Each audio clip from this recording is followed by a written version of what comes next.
তার দেয়া প্রথম কথা কি ছিল? সে কখনো আমাকে ছেড়ে যাবে না। শেষ কথা? আমাকে প্লিজ ক্ষমা করে দিও, পারলাম না আমি তোমার কাছে রাগ থাকতে। যে মানুষটা এসেছিল তার সাথে সম্পর্কটা কতদিন ছিল? তার সাথে 6 বছর সম্পর্ক ছিল। 6 বছরের সম্পর্ক শেষ হলো কিভাবে? তার প্রচুর টাকার প্রয়োজন ছিল, যেটা আমার বাবা মার কাছে ছিল না।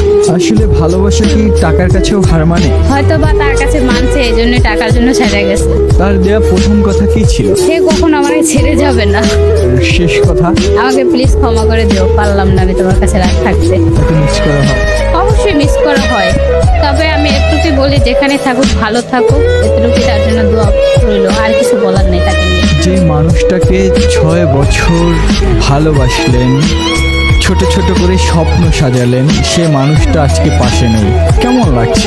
অবশ্যই খারাপ লাগতেছে, তবে পৃথিবীটা অনেক বড়, কোনো না কোনো একদিন অবশ্যই তার সাথে আমার দেখা হবে, এটা ভেবেই ভালো লাগে। সে পৃথিবীতে বেঁচে আছে, এটাই যথেষ্ট। প্রিয় মানুষটাকে নিয়ে কি স্বপ্ন ছিল? যেরকমের প্রত্যেকটা মেয়ের একটা স্বপ্ন থাকে, তাকে নিয়ে সুন্দরভাবে বাঁচবে, সুন্দরভাবে একটা সংসার করতে হবে। আমারও সেম এরকম একটা স্বপ্ন ছিল, যেটা হয়নি, যেটা আমার কপালে ছিল না। আমি মনে করি আল্লাহ তাআলা ওর থেকে আমার ভালো কিছু রাখছে, এই জন্য ওকে আমার কাছে নিয়ে গেছে।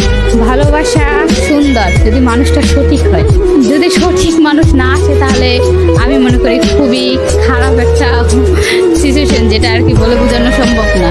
যার সাথে ঘটে শুধুমাত্র সেই বুঝতে পারে। আজকে ওই প্রিয় মানুষটার উদ্দেশ্য করে দুটি লাইন। তার উদ্দেশ্যে আমি একটা কথাই